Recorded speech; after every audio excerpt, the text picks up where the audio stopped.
से जुड़े हुए थे जो बता आगे बढ़ जाते हैं। महाराष्ट्र के विभिन्न हिस्सों में ईद उल फितर धूमधाम के साथ मनाई गई। मस्जिदों और ईदगाहों में ही यहां बड़ी संख्या में नमाज अदा की गई, लेकिन इस साल ईद की खुशियों के साथ विरोध का भी नजारा देखने को मिला।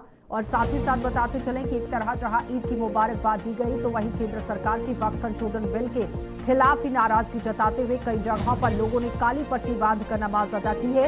ये विरोध सरकार तक अपनी आवाज पहुंचाने और समुदाय की चिंताओं को उजागर करने के लिए किया गया है। अमरावती जिले में ही यहाँ काजी शहर सैयद गयासुद्दीन साहब ने ही ईद पर काली पट्टी बांधने पर सरकार से कानून वापस लेने की बात कह दी, तो वहीं ईदगाह पर लोगों को मुबारकबाद देने पहुंचे महाराष्ट्र दिव्यांग मंत्रालय के अध्यक्ष बच्चू कडू ने भी कहा कि त्योहार किसी का भी हो, खुशियां मनाना अच्छा लगता है। आज मुल्क भर में ईद उल फित्र का त्यौहार बड़े जोश और खरोश के साथ मनाया जा रहा है और वहीं हम देख रहे हैं खासतौर से अमरावती जिले में भी खास यहाँ एक शाही ईदगाह पर आज ईद की नमाज हुई और वहीं ईद में आने वाले सभी जो नमाजी है, इबादत गुजार है, उन्होंने खास आज एहतजाज के तौर पर यहाँ काली फीत बांध के आए थे। और खास क्या वजह है हम इस पर बात करेंगे और यहाँ काजी सैयद गयासुद्दीन साहब है, हम उनसे जानने की कोशिश करते हैं। खास आज जो एहतजाज के तौर पर काली फीते बांधी गई है, तो क्या मकसद है और क्यों बांधी गई है इस पर? कि आज़ादी के बाद से मुसलमानों की मकाबिर और दरगाहों और मस्जिदों को जो ऊपर की हुकूमतों ने अल्लाह की खातिर कुछ प्रॉपर्टीज उनके नाम दी थी, उसको वक्फ करना कहते हैं। वक्फ करना यानी उसके लिए उसको हमेशा के वास्ते दे देना। और इसकी तफसील है वक्फ इल्लाह, यानी वक्फ लिल्लाह, अल्लाह के लिए दिया गया। तो उसको हमारी अदलिया ने कबूल करके 1995 में मज़ीद उस कानून को बेहतर तरीके से नाफिज किया था। कुछ इंतज़ामात भी शुरू हुए थे उसमें, लेकिन अब इस हुकूमत ने सिर्फ मुसलमानों के उन हुकूक को गासिबाना तौर पर छीनने के लिए कानून जो बनाया है, ये जो कानून बना है, ये कानून ऐसा हुआ है कि जैसे हमको ऊपर की हुकूमतों ने जो ईदियाँ दी थी, एक ज़बरदस्त आदमी आए और उसको छीन ले। वो अपने ज़िम्मे वज़ीर आज़म साहब इतना बड़ा इल्ज़ाम ना रखें, इसी में उनकी कामयाबी है, सुरखरुई है।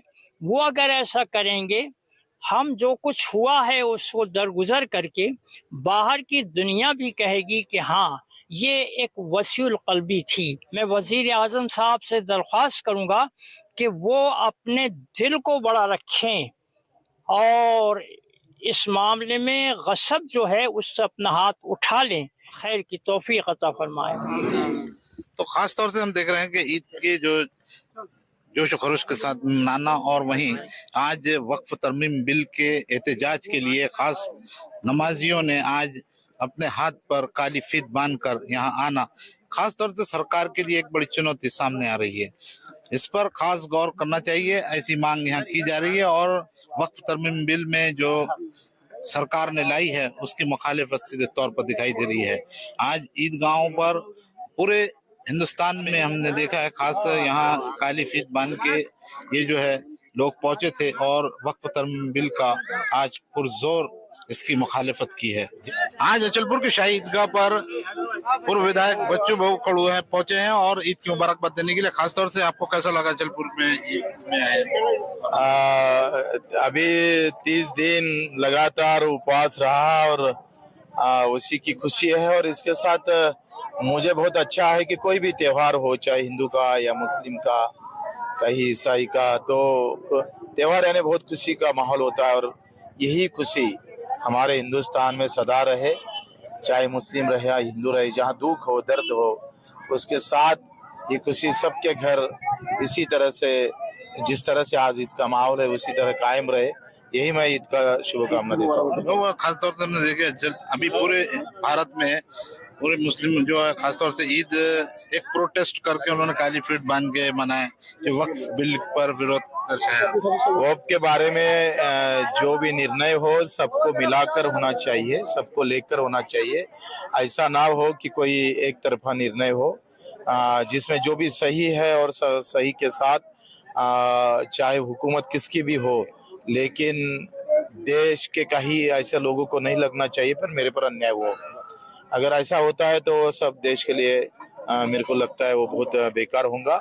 और सरकार से वही उम्मीद करता हूँ कि जो भी वक्फ का निर्णय लेंगे और कानून बनाएंगे तो उसमें मुस्लिम का भी कुछ अपने लोग रखना चाहिए, उनको साथ लेकर निर्णय होना चाहिए।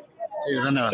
ये थे हमारे साथ में दिव्यांग मंत्रालय महाराष्ट्र के अध्यक्ष बच्चू कडू। खासतौर से इन्होंने भी आज जो मुस्लिम समाज आज प्रोटेस्ट कर रहा है वक्फ बिल पर, उस पर उन्होंने खुले तौर पर कहा कि सरकार ने पहले सभी पक्षों को ध्यान में रखकर एक इंसाफ करना चाहिए, ना कि कोई किसी पर अन्याय हो।